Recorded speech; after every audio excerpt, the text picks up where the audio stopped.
본문은 안디옥 교회에서 일어난 한 사건을 담아내고 있습니다. 자, 베드로가 이 안디옥 지역에 신방을 왔어요. 자, 그리고 베드로는 그곳에 있는 이방인 크리스찬들과 함께 식사를 했습니다. 사실 유대인이 이방인과 식사하는 거 쉽지는 않아요. 그럼에도 불구하고 베드로가 이방인과 함께 식사할 수 있었던 것은 체험이 있거든요. 어떤 체험입니까? 보자기 사건. 그러니까 이 베드로는 환상 중에 하나님께서 내리신 보자기를 보았는데 그 속에 부정한 음식이 있어서 이게 참 괴롭고 난감한데 하나님께서 하시는 말씀이 먹으라는 겁니다. 한 번도 아니고 3번씩이나 먹으라는 겁니다. 이게 도대체 무슨 의미가 있을까 하는 중에 가이사랴에서 고넬료가 보낸 하인들을 만나게 되고 고넬료 집에 가게 되고 고넬료에게 말씀을 전할 때 그들이 예수님을 믿게 되고 성령이 임하는 것을 봤어요. 그러니까 이 베드로는 우리 유대인들에게 임했던 그 놀라운 성령의 역사가 이방인 고넬료에게도 일어나더라 체험을 했거든요. 그래서 하나님께서는 이방인들도 받아주시는구나. 그리고 하나님 앞에서는 유대인이나 이방인이나 구분이 없구나. 누구보다도 생생하게 아는 사람이 베드로이기 때문에 이제 안디옥에 와서 이방인 크리스찬들과 함께 식사를 합니다. 그런데 이게 식사라는 게 간단한 게 아니거든요. 신약 시대의 식사는 확대 가족이 되는 거예요. 뭐가 된다고요? 확대 가족이 된다는 거예요. 그러니까 식사를 하면 당신과 나는 이제부터 가족입니다라는 선언이 신약 시대의 식사라는 거예요. 그러니까 지금 베드로는 지금 이 사람들과 함께 식사하면서 이방인들과 함께 당신 또 예수 믿으니 나와 같은 한 식구입니다라고 인정하는 겁니다. 근데 이게 사실은 아직도 유대 사회 속에는 만만치가 않아요. 복음서 잠시 들춰보면 예수님께서 세리 마태와 식사를 하시거든요. 세리장 삭개와 식사하시거든요. 이것 때문에 얼마나 딴지를 많이 거는지. 그러니까 유대 사회 속에는 아직도 교회 안에서조차도 이방인들과 식사하는 거 쉬운 문제는 아닌 거예요. 그러나 베드로가 지금 식사를 나누고 있습니다. 그런데 문제가 뭐냐면 오늘 본문 12절에 보니까 야고보에게서 온 어떤 이들이 지금 안디옥에 오고 있다는 겁니다. 아마도 이 안디옥에서 유대인이 이방인과 같이 식사하더라 이 소식이 예루살렘 본교에 들린 것 같아요. 그래서 이걸 참 견디기 힘들어서 어떻게 그런 일이 있을 수 있느냐 확인해 보려고 어떤 사람들이 지금 안디옥으로 오고 있더라는 겁니다. 근데 누가 보냈어요? 야고보가 보냈어요. 야고보는 예루살렘 교회의 담임 목사님입니다. 야고보는 예수님의 형제 야고보거든요. 그래서 이 중심적인 예루살렘 교회 담임 목사가 야고보인데 이 야고보가 보냈다는 겁니다. 이제 큰일 났어요. 베드로가 이거 내가 이방인하고 식사하는 거 여기는 좋은데 예루살렘 본교에서 하면 참 난감해진다 싶어서 오늘 12절 말씀에 보니까 냅다 도망을 가버린 겁니다. 그런데 여러분 여기서 한 가지 우리 짚고 넘어갈 것은 여기서 야고보가 보낸 사람이라고 말하는데 사실 야고보가 보낸 게 아니고 자기네들이 오면서 그냥 자칭 자기 스스로 야고보가 보냈다고 하는 아주 얄궂고 이상한 사람들이에요. 우리 확인 한번 해보시면 우리 앞에 화면을 보시면서 한번 읽어보십시다. 사도행전 15장 24절 같이 한번 읽어보십시다. 시작. 들은즉 우리 가운데서 어떤 사람들이 우리의 지시도 없이 나가서 말로 너희를 괴롭게 하고 마음을 혼란하게 한다 하기로. 자, 어떤 사람이지요? 자기네들 스스로 우리의 허락도 없이 그냥 야고보 이름을 덜먹이면서 사람들을 괴롭히는 거예요. 어쨌든 이런 유대주의자들, 그리스도인이지만은 유대주의자들, 이 사람들이 지금 안디옥에 왔을 때 베드로는 도망을 갑니다. 도망을 가요. 그리고 13절 말씀에 보니까 같이 앉아서 먹었던 다른 유대인들도 게바가 도망을 가니까 좀 어색해지지요? 그러니까 그 사람들도 도망을 갔어요. 심지어 누구까지 도망갔느냐 하면 안디옥 교회 담임 목사님인 바나바까지 도망을 가버린 겁니다. 자, 이걸 누가 봤느냐 하면 14절 말씀에 바울이 본 거예요. 이걸 바울이 보니까 기가 차거든요. 아니 어떻게 이렇게 할 수 있느냐. 잘 먹어놓고는 저 예루살렘에서 어떤 사람들이 오니까 대번에 도망가는 이 사람들 도대체 뭐냐 하면서 바울이 막 화가 나가지고 공식적인 이런 자리에 게바를 불러왔습니다. 게바를 불러와서 눈을 마주치면서 책망을 해요. 뭐라고 책망했는지 한번 보십시다. 우리 14절 말씀 같이 한번 읽어봅니다. 시작.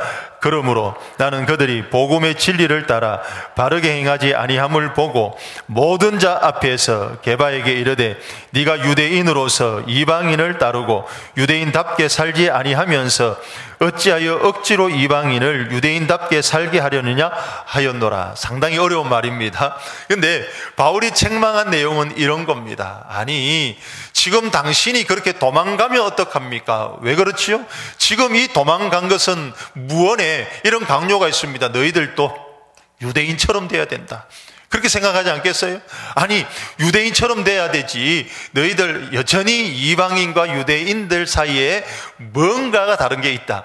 교회 안에서도 뭔가 다른 게 있다. 너희들도 유대인같이 같이 식사하려면은 할례 받고 율법을 행해야 된다라는 생각이 유대인에게도 들고 이방인에도 드는 것 아니겠어요? 그러니까 이 소식을 들으면, 이 게바가 도망갔다는 소식을 들으면 유대인 크리스찬들이 이렇게 생각할 겁니다. 아 그렇구나. 베드로가 도망간 거 보니까 예수님 믿어서는 안 되고 율법도 지켜야 되고 할례도 받는 거에 맞는 모양이다. 이렇게 생각하지 않겠어요? 뿐만 아니라 이방인 그리스도인들도 야 우리는 예수 믿으면 다 되는 줄 알았는데 베드로가 저렇게 행동하는 것 보니까 아니구나.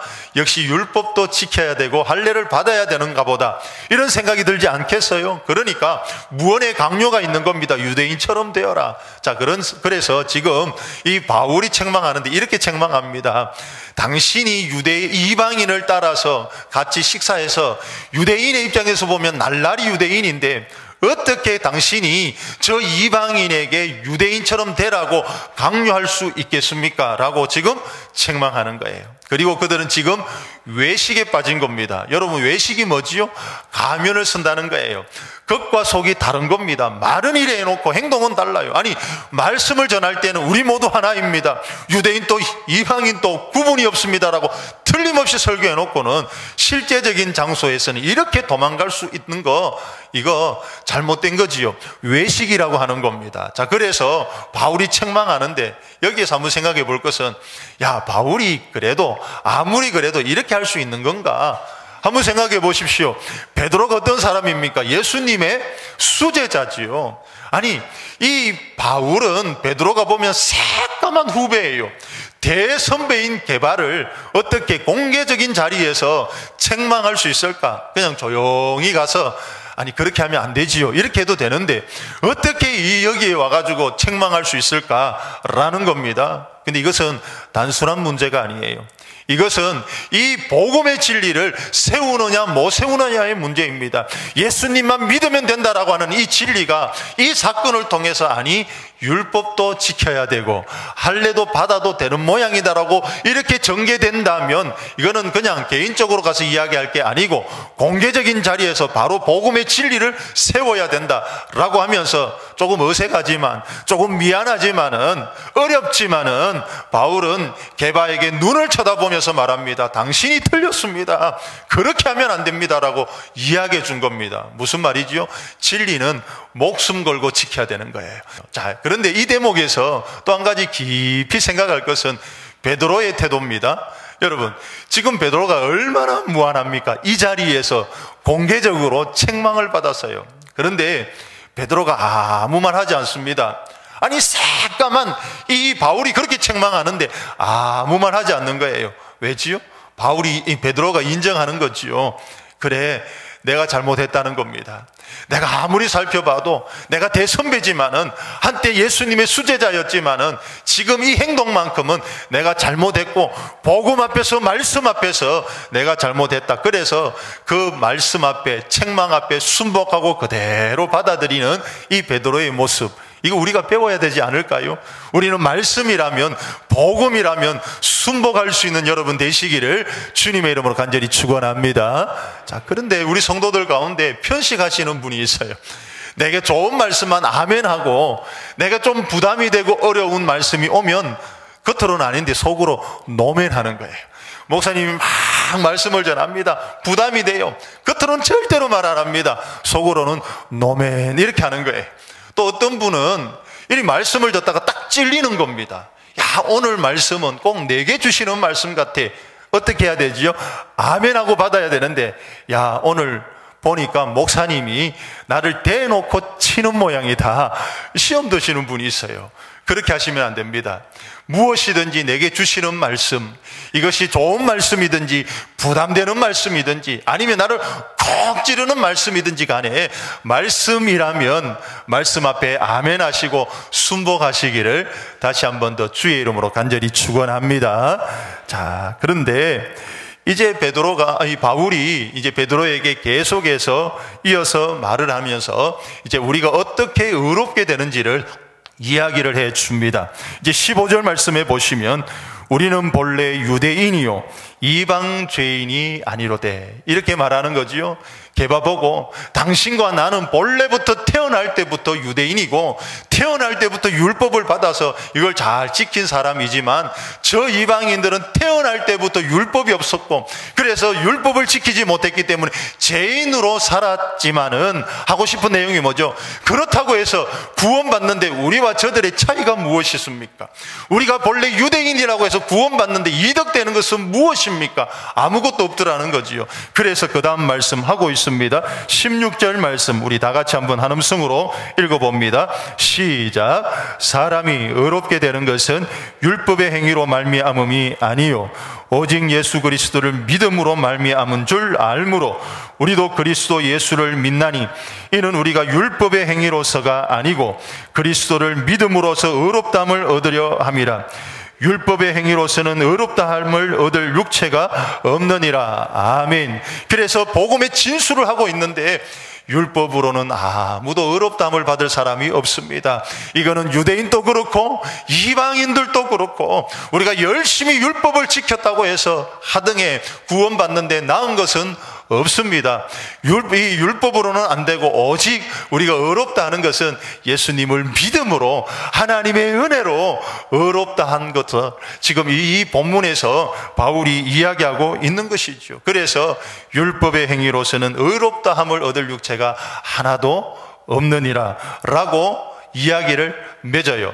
자, 이렇게 되니까 주변에 이제 유대인들이 이제 반문을 하는 겁니다. 이제 따지는 거예요.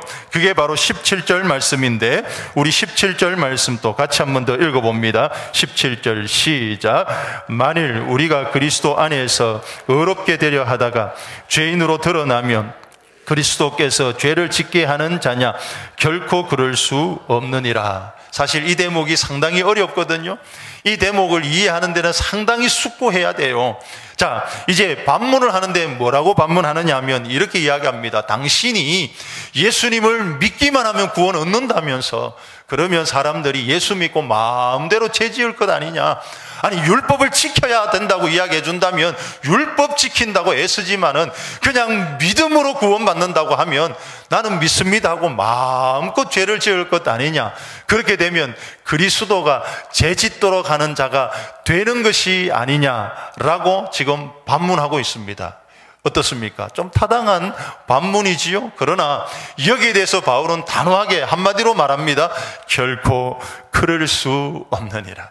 결코 그럴 수 없느니라 라고 하면서 왜 그럴 수 없는지 그 다음 대목에서부터 설명을 합니다. 18절 말씀은 제가 읽습니다. 만일 내가 헐었던 것을 다시 세우면 내가 나를 범법한 자로 만드는 것이라. 무슨 말이죠? 이런 겁니다.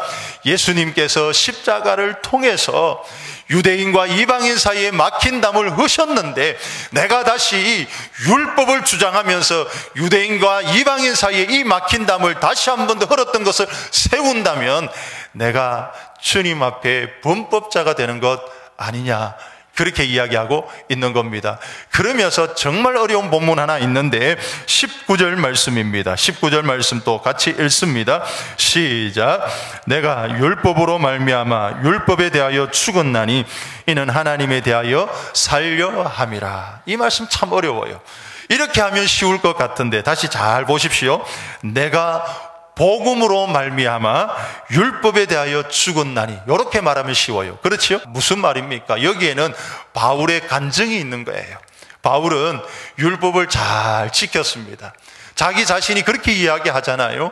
나는 동년배에 비하면 나는 지나치게 율법을 따랐다는 겁니다. 최선을 다해서 충실히 율법을 지켜본 사람인데 그 결과가 뭐냐? 결론은 이것입니다. 율법으로서는 의롭게 될 수 없구나.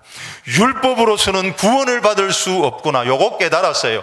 언제 깨달았느냐면 다메섹에서 예수님 만난 그 순간에 깨달아지는 거예요. 야, 내가 열심히 율법을 지켰는데 율법으로서는 구원을 얻을 수 없구나. 그게 바로 율법에 대해서 죽는 겁니다. 그리고 율법을 지키다가 내린 결론 두 번째는, 내게는 하나님의 은혜가 필요하구나. 예수 그리스도를 믿는 그 믿음이 필요하구나 라는 거예요. 그래서 그 대목이 바로 하나님에 대하여 살려 합니다. 그래서 내가 열심히 율법을 지켜본 결과 율법으로 말미암아 두 가지 결론에 이르게 됐는데, 첫째는 율법으로는 구원을 얻을 수 없구나. 그래서 나는 율법에 대해서 죽었습니다. 하지만은 나에게 하나님의 은혜가 필요하구나. 그래서 하나님에 대해서 내가 살려 합니다 라는 거예요. 그러면서 바울은 희열에 찬 감격과 이 기쁨으로 고백한 내용이 있는데 우리가 잘 아는 내용입니다. 다시 한 번 더 같은 음성으로 읽어봅니다. 20절 말씀입니다. 시작. 내가 그리스도와 함께 십자가에 못 박혔나니 그런즉 이제는 내가 사는 것이 아니요 오직 내 안에 그리스도께서 사시는 것이라. 이제 내가 육체 가운데 사는 것은 나를 사랑하사 나를 위하여 자기 자신을 버리신 하나님의 아들을 믿는 믿음 안에서 사는 것이라. 아멘. 바울이 기쁨으로 고백하는 것은 내가 그리스도와 함께 십자가에 죽었습니다.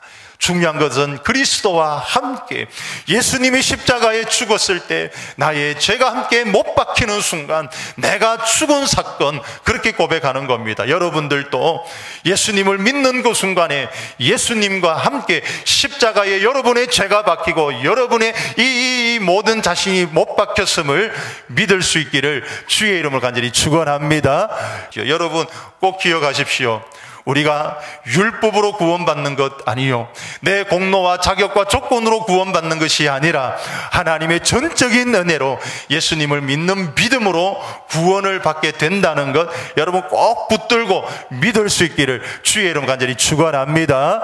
그리고 그렇게 믿는 순간에 예수님께서 내게 찾아오셔서 내 인생의 주인으로 바뀐다는 사실, 이건 믿으셔야 돼요. 그래서 예수님을 믿는 순간엔 무엇이 달라집니까? 내 미래가 달라지는 거요, 내 영혼이 달라지는 거요, 뿐만 아니라 오늘의 현재의 삶이 달라지는 겁니다. 왜요? 예수님 지금 나와 함께 계시기 때문에, 예수님 그분은 살아계시기 때문에, 나를 지켜주시고 다스리시기 때문에 현재의 삶도 문제가 없다는 거, 이것이 내게 달라진 것 아니겠어요? 여러분, 그러나 우리 이거 좀 몰라도 되지만은 여러분 꼭 아셔야 되는 거 뭐냐 하면, 우리 예수님께서 내 속에 계시다는 거, 예수님께서 나를 다스리고 계신다는 거, 예수님께서 나를 통치하고 계신다는 거, 이거 아시고 믿으시고 누릴 수 있기를 주의 이름으로 간절히 축원합니다. 저는 성경 보다가 좀 짜증나는, 목사지만은 좀 짜증나는 대목이 있어요.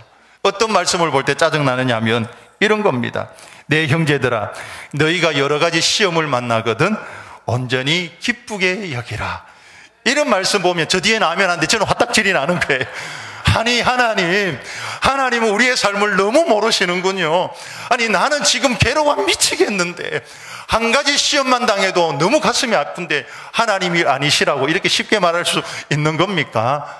아니 저만 짜증납니까 지금? 일부 예배 때도 뭐 별로 짜증 안 나시는 것 같은데, 저는 개인적으로 이런 말씀 보면 이해가 안 돼요.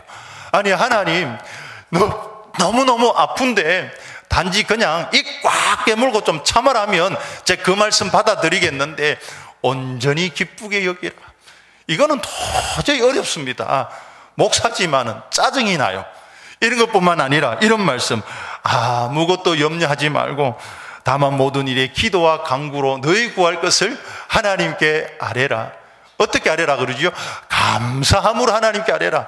이런 거 만나면 또 짜증 난다고요. 아니 하나님, 아니, 사람이 어려우면 염려할 수 있고, 그러면 기도하라고 해도 괜찮은데, 감사함으로 기도하라는 거, 이거는 좀 심합니다. 하나님, 그냥 기도하라고 그냥 우리에게 말씀을 주시지, 왜 이 상황 속에 감사함으로 기도하라고 하십니까? 막 목사지만은 막 짜증이 나는 거예요. 근데 여러분, 우리가 이런 어려운 문제 앞에 인생에 살다가 한 가지 문제가 아니고 또 다른 문제가 다가오고 또 다른 문제가 다가와서 정말 견디기 힘들 때 우리가 그 상황 속에서 기뻐할 수 있고 감사하면서 기도할 수 있는 이유가 무엇입니까? 그 이유는 딱 한 가지예요. 그건 뭐냐 하면 예수님께서 내 속에 계시고, 그분은 살아계시고, 그분은 나를 다스리시고 나를 통치하시고 보살펴 주시기 때문에 우리는 그런 문제 앞에서도 기뻐할 수 있고 감사하면서 기도할 수 있는 것 아니겠습니까? 우리 예수님 어떤 분이시지요? 예수님은 오병이어 가지고 5,000명 이상을 먹이신 분이 우리 예수님이세요. 우리 예수님은 38년 된 병자도 말씀으로 고쳐주신 분이세요. 예수님은 12의 혈루증 하는 여인도 고쳐주신 분이세요. 예수님께서는 물을 포도주로 바꾸신 분이세요. 예수님은 물 위를 걸어오신 분이세요.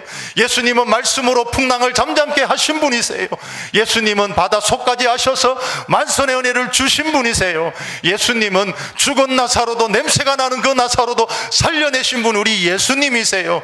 더 중요한 것은 예수님은 천지 만물을 창조하실 때 성자 하나님으로서 그 창조에 동참하신 분이 우리 예수님이세요. 그런 예수님께서 내 속에 계시고 그분은 살아계시고 나를 지켜주신다면 우리 여러 가지 어려움 만나도 기쁨으로 여길 수 있는, 여유 가질 수 있는 것 아니겠습니까? 그 예수님을 분명하게 믿는다면 우리는 그분 앞에 기도할 때 어려움 중에서도 감사하면서 기도할 수 있는 것 아니겠습니까? 근데 문제는 뭐지요? 우리는 예수님을 입으로 고백하면서 정말 그 예수님을 누리지 못하는 우리의 현실적인 문제가 어쩌면 나의 문제가 아니겠느냐라고 하는 거지요. 여러분, 이 시간에 분명히 아시고 누리시기를 바라는데, 예수님께서는 내가 예수님을 믿는 그 순간에 내 속에 오셔서 나와 함께 계시고 그분은 역사해 주시고 나를 지켜주시고 보호해 주시고 다스리시는 거 꼭 믿으시고 그 주님을 누릴 수 있기를 주의 이름으로 간절히 축원합니다. 그래서 우리 이 험한 세상, 정말 문제 많은 이 세상 살아갈 때 우리가 넉넉히 이길 수 있는 이 비결이 뭐냐? 오늘 말씀에 있잖아요. 예수님께서 나와 함께 계신다. 예수님이 나와 동행해 주신다. 예수님은 살아계신다. 그래서 이 말씀 부여잡고 여러분 인생길 걸어갈 때, 아니 하나님 앞에 갈 때까지 그 긴 여정 속에서도 여러분 세상을 넉넉히 이기시기를 바라고, 이 말씀이 여러분에게 기쁨과 환희가 되기를 바라고, 이 말씀 인해서 여러분이 하나님 앞에 아름다운 헌신의 역사도 일어나기를 주의 이름으로 간절히 축원합니다. 축원합니다.